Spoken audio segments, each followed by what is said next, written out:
ce premier web atelier que nous avons le plaisir, Eric et moi-même, d'animer. Donc c'est en quelque sorte aussi pour nous, hein, Eric, une première. Parce que d'habitude, nous faisons ça en présentiel naturellement à l'Orgalab, à Nantes. Et aujourd'hui, bah, les conditions sanitaires que nous connaissons tous donc nous obligent aussi à adapter notre organisation. C'est la première fois que ça nous l'a fait, Alors, d'accord. voilà, merci. Donc, alors, vous allez être sollicité encore une fois de plus ici, donc je vais couper l'outil tracé, hop, sur le défi permanent donc des entreprises. Selon vous, quel est-il ce défi? Quel est le but de chaque entreprise? Vous pouvez donc apporter vos réponses dans le chat. Quel est le défi permanent des entreprises aujourd'hui? La pérennité, en effet, oui, merci Alexandre. Satisfaire ses clients, très bien, Dorian.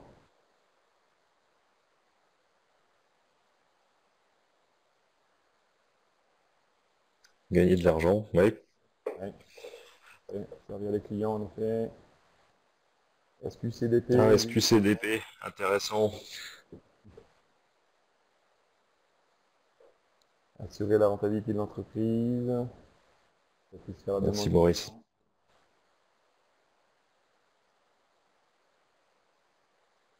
Ok, je vois quelques-uns ont encore des choses à écrire. Allez, ce sont les dernières lignes. Et puis on va arrêter ici quelques secondes. Donc satisfaire les clients, en effet, les actionnaires, les salariés. Merci Owen. Maurice nous dit s'adapter aux besoins, changeons des clients. Bien. Surtout dans cette période. Allez. Allez. Se renouveler pour répondre à de nouveaux besoins. En effet, Sonia. Ah, Préserver la santé des intéressant ce que salariés. nous dit Patrick avec l'équilibre en satisfaction client et en protection des salariés. Mm. Oui, en effet, Ok, c'est ouais, intéressant. bah, merci beaucoup à tous. Bien, alors je vous invite donc à stopper donc, le partage sur le chat. Alors, le défi permanent d'entreprise, nous le représentons de cette manière-là, nous chez Elite, donc avec le slide suivant. Donc Eric, je te laisse toujours la main, Eric. Hein. Passe au slide suivant. Donc en fait, c'est un fameux équilibre entre quoi? Ben, en fait, tout d'abord, comme vous l'avez dit pour la plupart d'entre vous, entre la satisfaction de nos clients, d'accord, qu'on va avoir apparaître donc sur une partie, hop, voilà, une partie de la balance. Donc l'objectif, c'est de garantir à 100% la satisfaction de nos clients, donc dans le délai et la conformité. Je crois que c'est Marion qui nous parlait de SQCDP aussi, naturellement, les différents axes de la performance. Donc ça, c'est important. Et en fait, une entreprise sera pérenne et rentable, si elle garantit aussi un bon niveau de performance opérationnelle. Donc c'est le deuxième aspect justement de ce défi permanent. Donc c'est garantir cet équilibre justement entre la satisfaction des clients et la performance opérationnelle. D'accord. Et aujourd'hui, en cette période de pandémie, justement, le Covid-19, les entreprises sont quand même pas mal bousculées. Donc on aimerait savoir, selon vous, quelles sont les contraintes en fait du Covid et comment ces contraintes impactent justement chacune de ces deux dimensions, satisfaction client et performance opérationnelle. Et donc pour ce faire, on va vous donner encore la possibilité donc d'utiliser donc l'outil tracé donc avec le texte donc, qui vient d'apparaître donc sur la gauche de votre écran. Et donc je vous invite individuellement à noter donc de part et d'autre de l'écran les contraintes que vous constatez aujourd'hui et vous les positionnez à l'endroit où vous pensez qu'elles impactent le plus soit le client, soit la performance opérationnelle. Allez, je vous laisse 2 minutes pour faire ce travail. Ceux qui n'ont pas accès à l'outil, vous pouvez chatter, bien évidemment.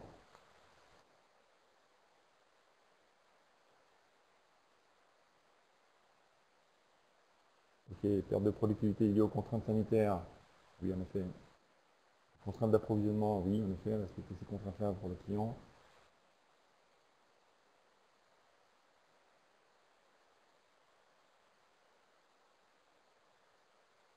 L'augmentation des délais de livraison, très bien. Je vois Ewen aussi qui nous dit donc productivité, contraintes sanitaires dans le chat.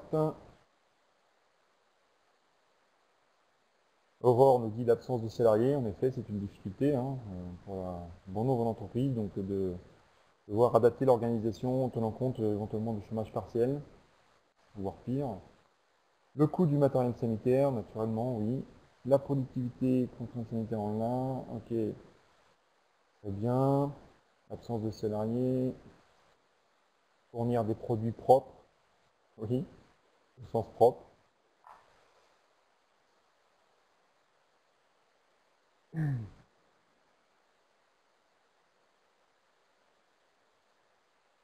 L'organisation des espaces de travail, naturellement. Ça a impacté aussi la performance opérationnelle. De commandes clients fermées pour Aurore. Oui, absence de commande, naturellement.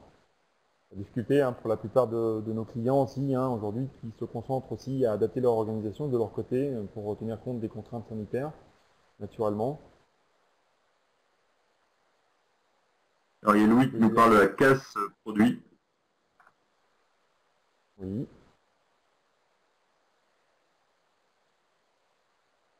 Ce qui peut être lié aussi au fait qu'on fasse appel parfois à un grand nombre d'intérimaires qu'on a dû former sur le tas.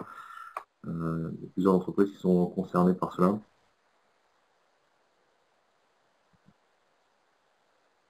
Oui. Super, bon, il y a beaucoup de réactions.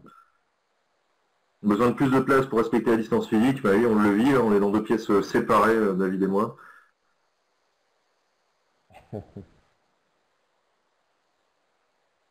Des questions Alors, besoin de sanitaires et aussi communication. d'écho.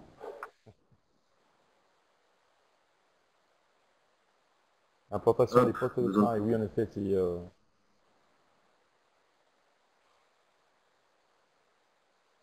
Ok, allez, encore une petite minute. Le temps de vous laisser noter ce que vous avez encore en tête.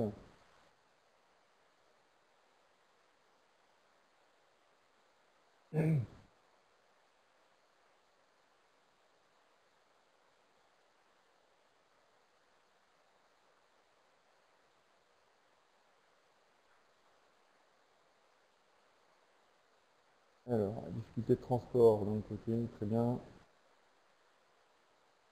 Allez, nous allons bientôt stopper donc l'écriture. Terminer ce que vous êtes en train d'écrire.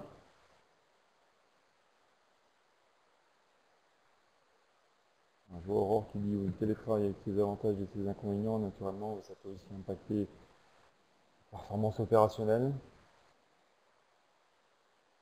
Ok, merci, bien, allez, je vous demande s'il vous plaît de bien vouloir stopper d'écrire maintenant. Donc on va balayer rapidement donc ensemble. C'est une prise de conscience en fait collective que nous vous proposons de faire. Donc les impacts du Covid sur nos clients, donc avec des contraintes d'approvisionnement qui peuvent apparaître, la communication à faire sur les mesures de prévention, alors soit pour les accueillir, soit pour adapter aussi l'organisation peut-être des livraisons. Naturellement, l'allongement des délais de livraison, fournir des produits propres, l'absence de salariés qui forcément peut aussi allonger ces fameux délais, l'absence de commandes, la rupture brutale aussi de certains projets, des délais raccourcis liés aux ruptures de stock, l'allongement des délais, difficultés de transport, et puis l'objectif, un des objectifs premiers en effet, je vois bien, c'est retrouver ses clients. Donc, tout le monde a hâte que ça revienne un petit peu à un niveau de normalité. Puis côté performance opérationnelle, donc ce qui revient, oui, la perte de productivité avec les contraintes sanitaires qui sont impératives. Le coût du matériel sanitaire, très bien. L'adaptation des espaces, en effet, il faut réorganiser ça pour donc tenir compte des distances. Peut-être aussi cette approche aussi avec le désengagement des collaborateurs, une notion d'anxiété avec les risques psychosociaux.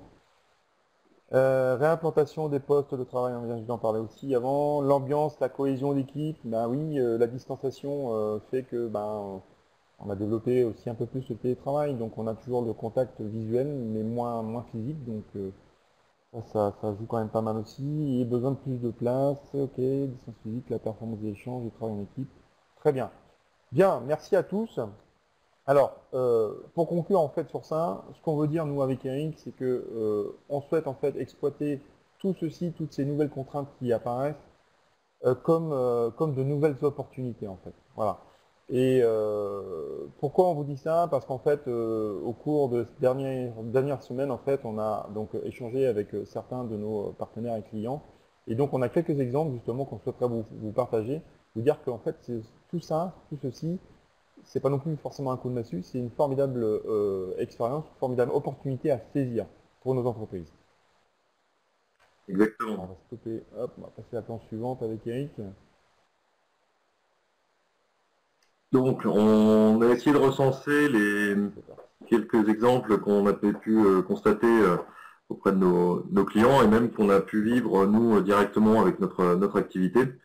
Donc globalement, on en a parlé, le télétravail, les outils digitaux qui aujourd'hui sont utilisés par le plus grand nombre sont réellement une opportunité. On avait parfois un peu de frilosité à l'utilisation de ces outils et on s'est rendu compte que s'ils sont bien exploités, ils peuvent amener de la flexibilité et de la performance d'agilité pour les entreprises. Et il y a un autre point aussi auquel on a été confronté, c'est la mise à jour du document unique qui a permis de nous poser des questions, de prendre du recul face à la situation et de capitaliser pour notre entreprise sur les prochains écueils à passer. Donc ça, c'est plutôt intéressant de faire cet exercice-là. Ensuite, donc si on prend le cas des centres de formation, eh bien, nous avons pu digitaliser nos formations et on a ainsi gagné du temps sur la mise sur le marché de 2 à 3 ans, parce qu'on n'avait pas le temps initialement de faire cette digitalisation des formations. Là, ça nous a permis de faire une formidable accélération et vous pouvez profiter d'ailleurs dans votre entreprise d'accès aux formations digitales pour vos employés qui seraient en chômage partiel grâce au financement par l'État et au FNE. Donc là, c'est une opportunité à saisir. On a plusieurs clients qui avaient prévu de faire des formations, des parcours BELT, Yellow, Green Belt, etc. Donc qui peuvent rentrer dans ce cadre. Dans le secteur électromécanique, on a un client qui avait un gros boulot d'étranglement sur sa chaîne de production, qu'il avait identifié depuis un moment, mais il n'avait pas forcément les ressources. Donc là, il s'est focalisé à 100% sur cette problématique-là, et aujourd'hui, il a levé ce problème qui sera pérennisé. La solution sera pérennisée, et donc il ne le retrouvera plus à l'issue de la sortie de la crise. Donc un point qui a été traité grâce à une focalisation de ressources. Dans les industries mécaniques et manufacturières, plusieurs se sont lancés dans la production de masques, de visières, de différents types de production pour maintenir un niveau d'activité et baisser ainsi les impacts des charges fixes. Dans l'électronique, nos clients a décroché un contrat national sur les cartes de respirateurs artificiels, qui n'était pas du tout dans ces marchés, donc un nouveau marché décroché. Il faut rester à l'écoute. Et puis pareil pour la mode, donc là qui ont maintenu une activité à 30-40% pour justement produire et vendre les masques de protection. Donc voilà quelques exemples en fait pour dire que oui, on est dans une situation inédite, compliquée, très contraignante, et que malgré tout on peut essayer de saisir comme ça des petites opportunités qui vont nous permettre de voir le verre à moitié plein et prendre de la hauteur, sortir, réfléchir un peu en dehors de la boîte. Donc là, ce qu'on vous propose maintenant avec David, c'est de réfléchir à, pour vous, quelles pourraient être ces nouvelles opportunités, et notamment grâce à l'utilisation du Lean. Donc le Lean, aujourd'hui, est-ce une opportunité pour les entreprises? Alors, on voudrait commencer déjà par vous faire réfléchir sur qu'est-ce que le Lean. Donc, pour cela, on a une petite activité à vous proposer. Donc, vous voyez, on a une organisation dont le but est de, hop, on a laissé un texte à proof. Donc, vous allez pouvoir compléter avec l'outil tracé. Donc, sur l'écran, donc vous avez un cadre vert pour répondre au premier mot, un cadre bleu pour le second et un cadre rouge pour le dernier. David, est-ce que tu veux bien activer la fonction tracé, s'il te plaît? Merci beaucoup. Donc, prenez la fonction tracé et proposez-nous les mots qui pourraient permettre de compléter cette phrase à trous. Allez, on se laisse 1 ou 2 minutes. Alors, planifier, ok, pour le premier mot, merci.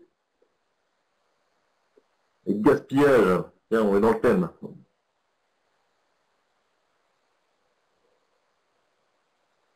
Alors, quel est réalisé, oui, réaliser la production, ok. Il y a de la réaction, les besoins des clients.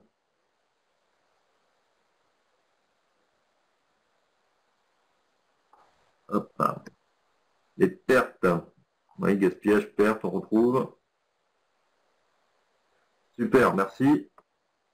Alors, production sur la commande des clients. Ok, Aurore, rythmé en vert, la demande des clients et les gaspillages en rouge. Ok, super. Merci Sonia, gaspillage en rouge.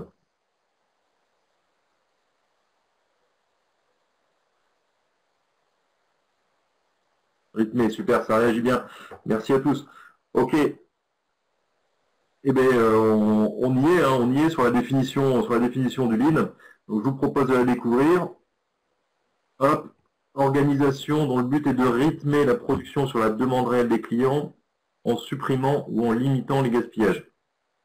Donc là, aujourd'hui, nous avons décidé de nous focaliser sur le point qui est en rouge et qui est donc les gaspillages. On peut appeler les muda également en japonais. Donc ça, c'est le thème de notre premier web atelier. Et vous verrez que les suivants web ateliers sont sur le rythme, la demande des réels des clients, comment est-ce qu'on va organiser tout ça à travers du management visuel, etc. Ok, donc aujourd'hui, on a vu ensemble qu'il y avait des nouvelles contraintes qui étaient liées à cette pandémie. Donc, tout le thème pandémie Maxigashi. Mais pour cela, il faudrait qu'on puisse les classer, hein, ces différents gaspillages. Donc, ce que je vous propose, c'est que dans le chat, on se fasse une petite réactivation de ce que sont les gaspillages et que vous nous proposiez dans le chat les différentes familles de gaspillage de Muda que l'on retrouve dans les activités de vos entreprises. Allez, à vous de jouer. Je vous ouvre le chat en grand.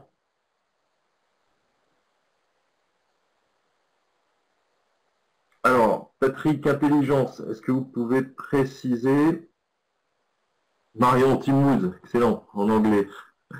Donc les transports, très bien, les stocks, trop de stocks, bonne précision. Parce que les stocks en soi, ben, parfois ils sont utiles hein, quand on est obligé de passer d'un processus à un autre qui n'ont pas les mêmes rythmes.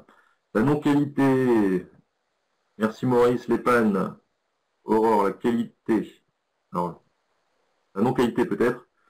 Gaspillage consommable, les déplacements, les absences. Ah, dis donc, ça fuse, super. La non-utilisation de l'intelligence collective. Merci Patrick pour la précision. L'environnement. Ok, donc les impacts environnementaux. Trop de mails. Je pense qu'il y a Maurice qui a un message à faire passer. Écomania en français. Super Marion, merci beaucoup. À retenir. La perte de temps. Les actions de travail, les TMS, les risques psychosociaux. Merci Owen. Ok, super, merci beaucoup. Et ben c'est top, je pense qu'on est pas loin d'avoir fait le tour de l'ensemble de nos familles de gaspillage. Hop, qu'on va balayer ensemble maintenant. Donc chez Elite, on a notre petite pieuvre des gaspillages que certains d'entre vous ont peut-être déjà vu. Donc on va retrouver bien sûr les déplacements excessifs, hein, une assistante de direction qui doit parcourir 30 mètres pour récupérer ses photocopies 3 fois par heure. On est bien sûr sur un gaspillage. La non-qualité avec des productions non conformes qui nécessitent des réparations, des retouches qui génèrent des rebuts, etc. Donc ça, c'est catastrophique pour l'entreprise. Les attentes, quand on doit attendre pour avoir les moyens nécessaires de l'action de production. Eric ? Oui, David ? Alors je me permets d'interrompre Eric, hein, parce que je vous invite tous à du coup récupérer votre quête pédagogique que vous avez dû imprimer, je l'espère à l'avance, hein, pour justement reporter l'ensemble de ces gaspillages sur votre quête pédagogique, le temps qu'Eric vous explique. Excellent, merci David. Je laisse la parole Eric. Alors, on va éviter aux attentes, donc bien sûr les agents qui sont contraints d'attendre les moyens nécessaires à leur action de production. Donc là, ce qui peut se produire, notamment pendant cette période de crise où on est assez désorganisé, les surstocks, donc stocker de la matière, de produits, de composants en quantité supérieure à la consommation, qui va venir impacter votre trésorerie. Les pertes de ressources humaines, donc les collaborateurs démotivés, les conditions de travail, les accidents, etc. Les impacts environnementaux, par exemple une surconsommation d'énergie, de matière, de ressources. La surproduction, donc une production qui est supérieure aux besoins du marché, d'où l'intérêt de bien connaître la demande du client, même si en ce moment c'est compliqué. Les transports inutiles, déplacement de produits d'un atelier à un autre, etc.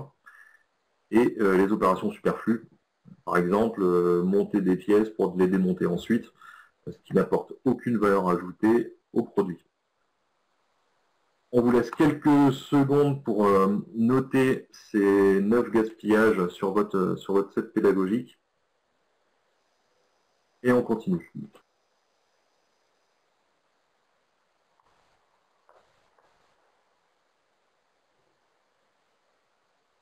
Donc là, c'est qu'une partie des exemples, hein, des gaspillages qu'on retrouve sur notre fièvre.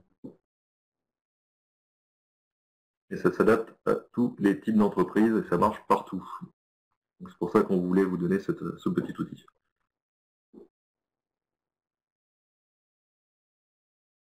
Ok. Bon, je vous propose de continuer. Donc là, on va vous demander de travailler de manière collaborative en sous-groupe. Donc pour cela, on a une question. Selon vous, quels sont les gaspillages que vous constatez depuis le début de cette pandémie? Donc on va vous répartir dans les différentes salles. Et en sous-groupe, vous allez échanger et lister sur ces gaspillages dans le tableau D9G que vous allez avoir ici. Vous pourrez noter des exemples concrets pour bien alimenter la discussion. Et surtout, si vous avez des questions, vous n'hésitez pas à utiliser le petit bonhomme qui lève la main là, sur la barre des tâches tout en haut. Donc on a mis les deux représentations que vous avez soit dans l'appli Adobe Connect ou dans le navigateur web. OK? Donc, sans plus attendre, on vous dispatche dans les ateliers. Et vous n'hésitez pas à lever la main si vous avez des questions. David et moi allons passer dans les différentes salles pour vous aider. Activez vos micros, échanger et utiliser la fonction tracée.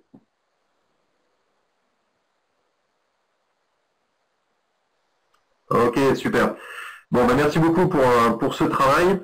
Donc là, l'idée, c'est de vous laisser quelques minutes pour aller voir ce que les collègues ont réalisé dans les autres salles. Donc vous pouvez utiliser la petite flèche là, pour agrandir les pages et aller voir comme ça ce que les autres groupes ont proposé comme apparition de gaspillage. Ok, donc allez, on va se laisser 1 ou 2 minutes là pour que vous puissiez prendre connaissance du travail réalisé par les autres groupes. Alors, on va continuer. On retourne dans la salle principale.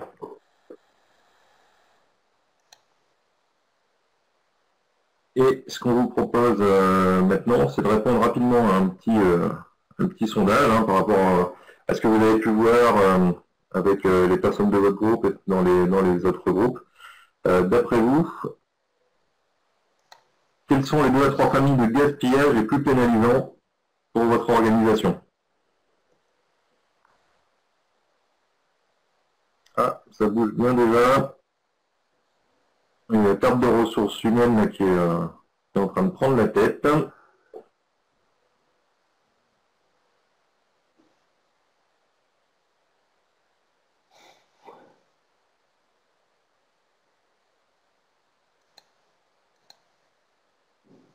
Et perte de ressources humaines en effet. Pas mal de votes. Sylvain et Hélène, Sonia, n'hésitez pas à voter.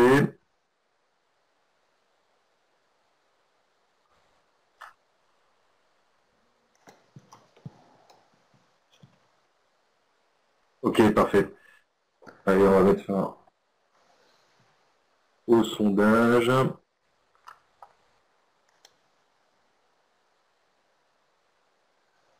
Voilà. Donc pour vous, hein, on est principalement sur les pertes de ressources humaines, les opérations superflues qui doivent certainement être liées à toutes les contraintes sanitaires qu'on va retrouver dans les entreprises, et derrière les attentes avec les perturbations qu'on a sur nos postes de travail. Ok, merci beaucoup d'avoir participé à ce sondage. Donc ce qu'on vous propose maintenant, c'est que sur votre set pédagogique, vous notiez pour vous le top 3 des gaspillages que vous avez aujourd'hui dans vos entreprises. Okay, ainsi, on va répondre ensuite aux moyens de les attaquer, les adresser pour les diminuer ou les supprimer.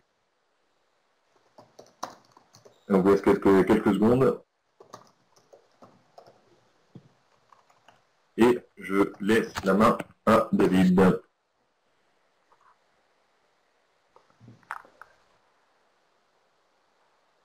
Ok, allez. On va passer donc à la suite. Nous venons donc de faire le point un petit peu sur l'ensemble des gaspillages. Collectivement, on a pris conscience un petit peu donc de l'impact de cette pandémie sur nos organisations, et donc on a pu identifier un certain nombre de gaspillages. Alors, ce que je vous propose là maintenant, en fait, c'est d'essayer, comment dire, d'aborder en fait quelles sont les réponses que l'on pourrait apporter en fait en termes de chantier justement pour viser à renforcer donc, ces points de faiblesse dans nos organisations que la situation actuelle fait émerger en fait. C'est justement l'objet donc de quelques chantiers qu'on va vous proposer, qu'on va passer en revue. Et donc, vous pourrez comment dire, adresser en face votre top 3 à l'issue de ça, les chantiers qui pourraient éventuellement répondre au gaspillage que vous avez retenu. Ok ? Allez, donc démarrons avec le premier slide. Donc, tout d'abord, je vais vous parler de réimplantation, puisqu'on parle donc bien évidemment d'organisation des espaces de travail naturellement. Ça c'est un, comment dire, c'est un enjeu aussi dans ces conditions de travail actuelles. Donc ce chantier-là en fait qu'on appelle réimplantation, c'est une démarche en fait d'optimisation des flux et des zones de travail qui a pour objectif de linéariser et d'améliorer la cohérence globale des flux de l'usine. D'accord ? Et donc aussi d'optimiser les surfaces et de sécuriser la coactivité entre postes et métiers. Donc c'est vraiment, dans le sujet contemporain. Donc en fait, ce chantier va surtout s'intéresser à traiter des problématiques de transport inutiles, mais pas que, hein, d'accord, bien évidemment, ça peut aussi interagir sur des déplacements comment dire, excessifs, mais quand on parle de réimplantation, c'est des réimplantations entre zones de travail, d'accord. Je vais aborder un autre chantier ensuite, qui est celui de la mise en ligne, équilibrage de la charge de travail. On a ici une méthodologie de découpage en fait, des opérations qui doivent être réparties sur plusieurs postes, et dans le but d'accélérer en fait, les flux et mieux rentabiliser l'outil industriel. L'objectif de ça, c'est de synchroniser les postes de travail. Ça veut dire qu'en fait, on va chercher à supprimer tous les encours entre ces différentes étapes de transformation. Et donc, on va chercher aussi à standardiser les opérations et donc réduire la quantité, le nombre de moyens à mettre en place. Donc là, principalement, ce chantier va s'attaquer en fait à des gaspillages autour du surstock, puisqu'on va tenter de supprimer donc justement tous ces encours, toutes ces dispersions de stock dans nos flux. Bien évidemment, ce n'est pas le seul, hein. Ça peut aussi travailler aussi sur des gaspillages qui sont relatifs à l'attente et à l'organisation même des postes. Les attentes, bien évidemment, si vous avez un déséquilibre entre deux postes de charge, vous allez générer des attentes entre postes. Donc c'est l'objectif aussi d'équilibrage, de travailler sur ça. Le troisième chantier, on va parler de logistique de proximité. Donc cette approche-là consiste en fait à organiser les flux, la distribution en fait des bons composants entre les magasins et les sites, les lieux de production. Donc distribuer les bons composants au bon poste de travail avec la juste quantité et au moment voulu. Tout ça pour garantir en fait un zéro rupture en composant pour les opérateurs sur les postes de travail et puis surtout comment dire, organiser la logistique pardon, de proximité, donc la charge de travail pour les logisticiens de proximité. Donc là, on va s'intéresser à travailler essentiellement sur, parce qu'on parle de rupture de composants, travailler donc sur la réduction des attentes. Le quatrième chantier, donc là, on parle de SMED et de taille de lot. Donc SMED, en fait, c'est la réduction des temps de préparation avant de démarrer une production d'un lot. Donc ici, on est face à une méthodologie de réduction du temps de changement de série pour augmenter la capacité des moyens. Donc c'est-à-dire qu'en réduisant ces temps de changement de série, ces temps de préparation, on augmente la capacité de production. Et donc ce qui va nous permettre aussi d'être beaucoup plus flexible, passer moins de temps pour changer, donc passer d'un lot A vers un lot B, donc on va gagner en flexibilité. Donc ça veut dire que si on change plus souvent, on va pouvoir aussi diminuer les tailles de lot. Donc, vous l'avez compris, les objectifs sont doubles, en tout cas pour celui-ci, c'est de flexibiliser les outils de production en cohérence avec la demande des clients, et puis diminuer les niveaux de stock, puisqu'on réduit la taille des lots, dans les productions avec beaucoup de références. Là, on va adresser essentiellement la notion de surproduction avec la réduction des tailles de lots. On va adapter en fait la taille des lots à la demande des clients. Je passe au slide suivant. Dans ce slide, on va aborder donc les tubes de poste, qui est un autre chantier. Donc les tubes de poste, détermination des temps. Ce chantier-là, en fait, est une démarche qui vise à optimiser l'organisation d'un poste de travail. Donc là, tout à l'heure, je vous parlais de réimplantation. On n'est plus dans une organisation interposte, là, on est dans une organisation intraposte. L'objectif, c'est d'améliorer la qualité et la productivité des postes de travail et d'optimiser les standards de travail au poste. D'accord ? Et là, on va adresser plusieurs gaspillages, en tout cas, dans la majorité des déplacements excessifs, et puis des opérations superflues, parce qu'on peut s'intéresser aussi à cette notion de valeur ajoutée, et donc de non-valeur ajoutée, qui peut être générée au cours des activités de production. Allez, je passe ensuite aux observations instantanées. C'est quoi ce chantier-là? Donc ce chantier-là, en fait, c'est une méthode statistique de valorisation et d'analyse des causes de non-activité. Cette non-activité qui impacte en fait la performance des postes de travail. Donc l'objectif ici, c'est d'arriver à quantifier, hiérarchiser toutes les causes de la non-performance d'un ou plusieurs postes pour pouvoir valoriser les coûts de déperdition. Et comme on a identifié ces causes-là, on va pouvoir donc du coup proposer des solutions et en évaluer la rentabilité. D'accord, la rentabilité à court ou moyen terme. Donc là, avec ce genre de chantier-là, on va pouvoir identifier toutes les causes d'attente, toutes les causes de non-qualité, en majeure partie, d'accord, qui vont nous permettre donc d'améliorer la performance opérationnelle donc des postes de travail. Le troisième chantier de ce slide, c'est la cotation ergonomique. Ici, on est dans une démarche d'analyse des situations de travail, dans le but d'améliorer le bien-être au travail de l'opérateur. Donc là, dans les circonstances actuelles, avec entre autres ces notions de télétravail, surtout pour le secteur administratif, parce que c'est surtout dans ce domaine-là qu'on est impacté, un peu moins dans la partie opérationnelle industrielle, en tout cas. Mais ça peut rentrer aussi en ligne de compte. On a un certain nombre d'outils qui existent aujourd'hui chez Elite qui nous permettent de faire la cotation ergonomique sur les situations de travail, sur les risques RP, les risques psychosociaux aussi naturellement. Donc là, l'objectif, c'est d'évaluer et de quantifier les risques TMS du poste de travail, d'améliorer le confort et le bien-être du travail de l'opérateur. Donc vous vous en doutez, on va essentiellement se focaliser sur la réduction des pertes RH. Le dernier slide. Alors, donc dans ce dernier slide, trois derniers chantiers, donc avec la réduction des CNQ pour coûts de non-qualité. Donc ce chantier-là, en fait, c'est une démarche d'optimisation, une démarche d'identification et d'analyse des causes de la non-qualité pour développer en fait des solutions le plus possible anti-erreur. D'accord. Donc ici, il s'agit de quantifier, hiérarchiser toutes les causes de non-qualité, donc d'évaluer leurs coûts, et puis de s'attaquer aux plus impactantes. Et ensuite, en travail d'équipe, en fait, c'est de proposer des solutions anti-erreur qui vont permettre de supprimer de façon définitive ces causes-là. Donc là, on va s'intéresser essentiellement en fait à des gaspillages relatifs à la non-qualité. L'avant-dernier chantier, donc l'analyse de déroulement. L'analyse de déroulement, en fait, c'est une méthode d'observation sur le terrain qui s'attache à améliorer la part de valeur ajoutée d'un process industriel. En fait, on va donc essayer de cartographier un petit peu toute ou partie d'un process de fabrication, hein, mais enfin de production généralement, ça peut s'adapter aussi sur les activités administratives. Et l'objectif, c'est d'arriver à quantifier les causes de non-valeur ajoutée. Et donc, de pouvoir les hiérarchiser et donc de s'attaquer à celles qui sont les plus importantes en proposant des solutions pérennes qui vont donc nous permettre d'améliorer la part de valeur ajoutée dans l'ensemble des activités. Et puis, je vais terminer enfin avec le dernier chantier. Alors oui, en effet, analyse de déroulement, je vais vous le dire, hein, s'attaque aux déplacements excessifs, les transports inutiles, les opérations superflues. On pourrait dire aussi les attentes, bien évidemment, tout ce qui est en cours, on va pouvoir le prendre en compte. Le dernier, donc optimisation du TRM. Qu'est-ce que le TRM? C'est le taux de rendement matière.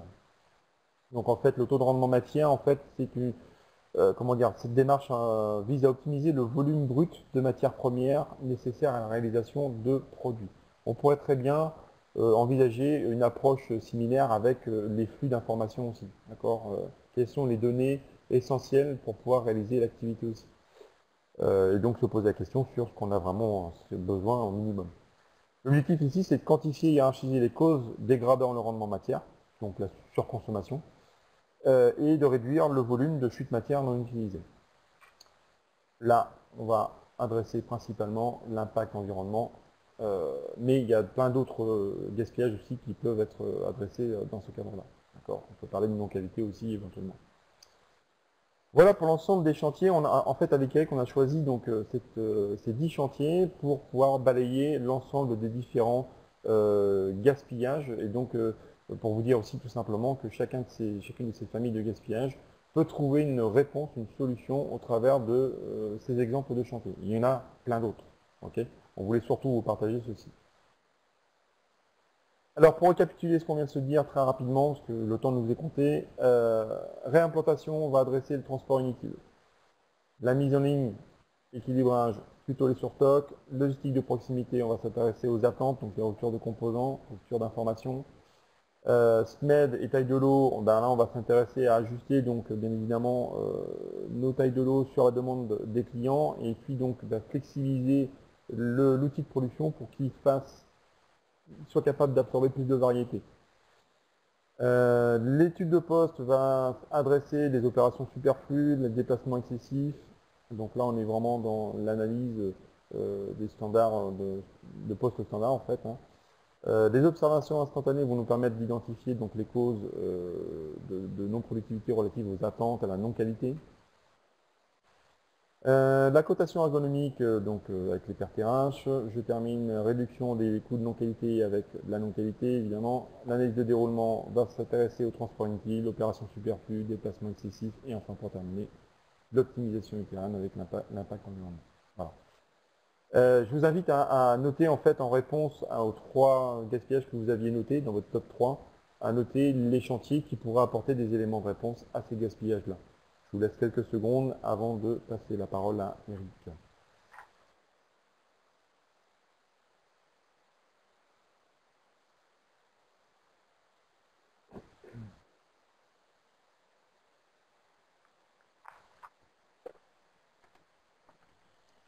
Bien.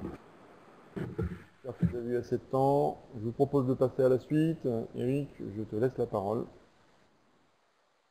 Merci David. Bon, soyez pas inquiets hein, si vous n'avez pas le temps de noter tout ce qu'on vous a dit, on vous donnera le support ensuite. Donc, on souhaitait vous présenter également quelles étaient les 5 étapes clés pour un projet d'amélioration continue réussi. Donc voilà, représenté sous la forme d'une route. Donc le premier point, c'est de bien définir le problème. Généralement, lorsque un projet a du mal à atteindre ses objectifs, c'est souvent parce que cette étape-là a été sous-estimée ou on a mal cadré notre problématique. Donc là, l'idée, c'est de bien traduire le problème que vous rencontrez, le gaspillage que vous souhaitez éliminer, et de le factualiser, le cadrer, le positionner, par exemple, dans votre VSM, si vous en avez une. Donc, ça, c'est un point fondamental. Le deuxième, c'est de constituer l'équipe et de définir les rôles. Donc là, vous avez utilisé les rôles et responsabilités en équipe, définir un pilote, qui est le sponsor du projet, qui est ce qui va donner les moyens à la réussite du projet. Créez-vous une zone de travail également sur le terrain, dans laquelle vous allez pouvoir faire vos affichages de communication, sur lesquels vous allez faire vos rituels. Bon, comme on dit, seul on va vite, ensemble on va plus loin. Et ce sera d'ailleurs l'objet d'un autre web atelier, c'est comment est-ce qu'on continue à faire nos rituels de management visuel en cette période de Covid. Ok. Le troisième point, et bien là on rentre dans le vif du sujet, on prend l'équipe par la main, on réalise le diagnostic, on va aller vérifier que le problème qu'on a imaginé se représente également, vraiment sous la forme qu'on avait imaginée sur le terrain. Donc là, on met à jour notre VSM, on cible, on fait les analyses de valeur ajoutée, non valeur ajoutée, des interviews SDA, donc auprès des opérateurs qui vivent la problématique, et on vient bien finir de cadrer, cibler notre problématique. Pour ensuite planifier et réaliser les actions en équipe, donc qu'on va animer grâce à notre rituel d'équipe. Et enfin, nous permettre de mesurer et de célébrer les résultats. Il ne faut pas oublier cette étape non plus. Donc, tout comme la bonne définition du problème, il faut bien penser à la célébration des résultats pour entraîner l'équipe dans une démarche d'amélioration continue, pérenne, et dans lesquelles les gens ont envie d'aller. Donc voilà pour les 5 étapes de réalisation d'un projet d'amélioration continue. Et je vous laisse quelques secondes pour les reporter sur votre WhatsApp pédagogique. Alors surtout, si vous avez des questions, n'hésitez pas, il y a le chat qui est là. On fera un plaisir d'y répondre.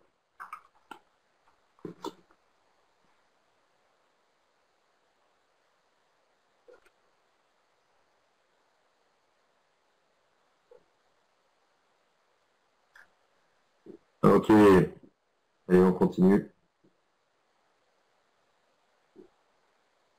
Ok, allez, bien que c'est le temps de résumer un petit peu donc, ce qu'on vient de balayer tous ensemble. Donc, juste pour récapituler l'ensemble des 4 points qu'on vient de voir. Donc, tout d'abord, on a balayé l'ensemble des nouvelles contraintes que le Covid-19 a apportées dans cette période-là. Ce qui nous a permis ensuite de basculer sur quels en étaient les gaspillages en fait, et de se dire finalement, c'est plus des opportunités finalement que de nouvelles contraintes. Donc, c'est l'occasion de les saisir. Ensuite, on a passé en revue un certain nombre de solutions qu'on vous propose pour essayer d'adresser chacun de ces gaspillages. Sachant que évidemment, on ne dégaine pas un chantier standard ou comment dire qui sort d'un livre comme ça face à un gaspillage très terrain. Il faut naturellement passer par une petite phase, comme vous l'a expliqué Eric, une petite phase d'analyse, de diagnostic, pour vraiment adapter la solution à ces gaspillages-là. Et enfin, pour terminer, donc la démarche justement que Eric vient de vous présenter pour mener un chantier Muda Killer. Bien, alors, hop, je te laisse la parole du coup, Eric. Oui, tout à fait. Ben, on a choisi cette petite représentation là, pour vous représenter un peu comment on fonctionnait avant la crise. Donc c'est ce qu'on pouvait observer chez certains de nos clients. Eh bien, c'est qu'on avait l'entreprise représentée par le petit bateau sur son niveau d'activité, qui est le niveau de l'eau, d'accord, un niveau d'activité qui était assez élevé. Et ce bateau, il passait à travers la chaîne de valeur sans trop de difficultés, malgré les mudas, les gaspillages qui étaient présents dans cette chaîne de valeur. Ça, c'était avant la crise.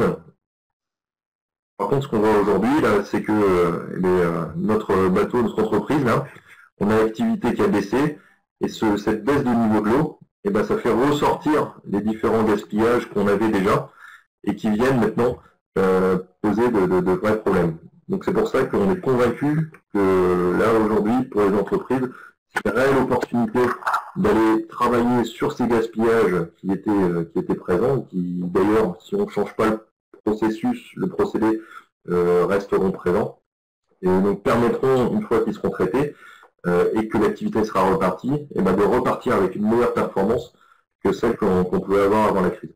C'est pour ça qu'on voulait faire le point sur ces gaspillages aujourd'hui avec vous, parce qu'on a une réelle opportunité de devenir meilleur durablement.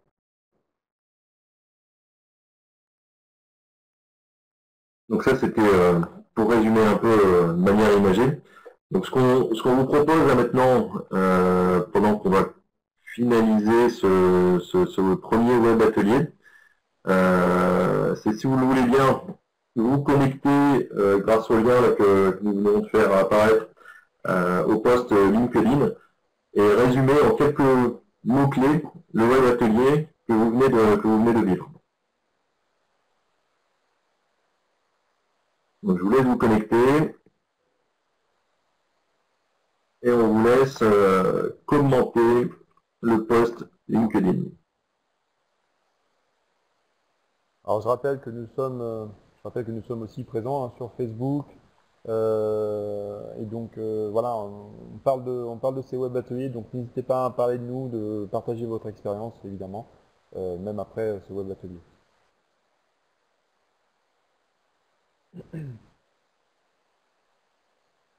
Exactement. Donc on vous laisse faire ce petit exercice. Hop. Et on vous rappelle donc mais aujourd'hui on a eu le plaisir de parler avec vous de cette partie Moodin et crise du Covid. Et la semaine prochaine, le 20 mai, on va attaquer un autre sujet. Donc vous voyez, on l'avait bien dans la définition du LIM. Donc quels sont les impacts sur le rythme des activités de production dans cette situation complexe et avec toutes les contraintes que vous nous avez fait remonter en début de web atelier, avec les contraintes sanitaires, le personnel qui peut être absent, etc. Donc on vous donne rendez-vous la semaine prochaine. On a déjà des inscrits pour ce web atelier, donc allez sur organab.fr pour vous inscrire. Ok. Il nous reste une petite question quand même autour du web atelier numéro 5, d'accord, qui, on vous a dit, c'était une surprise. En fait, on vous souhaiterait vous laisser la main et on vous propose un petit sondage, en fait, pour connaître votre avis. Selon vous, quel pourrait être le thème qui vous intéresserait le plus dans ce contexte-là. Donc, on a proposé deux thèmes, mais on vous laisse aussi l'opportunité de nous proposer des choses via le chat que Eric vient de faire apparaître à votre écran. Je vous laisse donc un petit peu de temps pour voter et ou proposer des choses en lien avec ce contexte de pandémie Covid-19.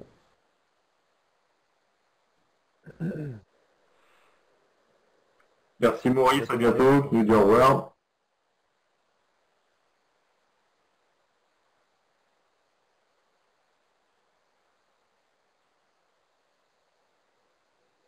Ah, ah ben non, j'allais dire il y a un thème qui prend la tête, mais non, il a été rattrapé par le second.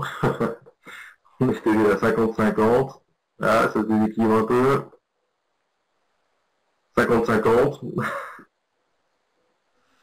Alors, proposition de Patrick, la mobilisation de l'intelligence en période de crise. Ouais, super, bon sujet. L'intelligence collective, je suppose, Patrick. Alors Marion, comment redonner du coup aux équipes d'amélioration continue dans ce contexte alors que le command and control revient au galop? Et oui, c'est le risque là, c'est que on est dans une situation incertaine, on essaye de se rassurer en faisant du contrôle, alors que si on rebondit sur ce que dit Patrick, au contraire, il faudrait réussir à utiliser l'intelligence collective pour faire du progrès. Merci Gavroche pour ton commentaire. Non, Patrick nous dit même. Patrick certifie bien l'intelligence collective dont on parle. Oui, exactement. Ça rebondit bien avec le commentaire de Marion. Hein. Je pense que en effet, là, il y a du travail à faire pour remettre au centre du village les équipes d'amélioration continue, parce que c'est maintenant qu'on a besoin d'elles. Okay. Plus que jamais, ça paraît l'avenir. Bien, ok. Alors oui, améliorer le son. On va faire notre max.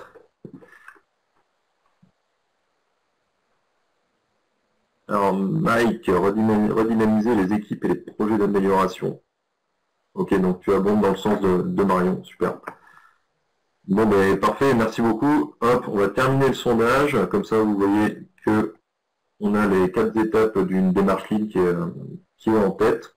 Et on va rajouter dans vos propositions pour le prochain sondage. Et donc comme ça, au 4e web atelier, on connaîtra le sujet du 5e. Bien. Nous voici arrivés au terme de ce premier web atelier avec un petit peu de retard. Donc, désolé. Nous vous remercions de votre indulgence. Et on souhaitait donc se quitter sur cette petite citation de Monsieur Darwin.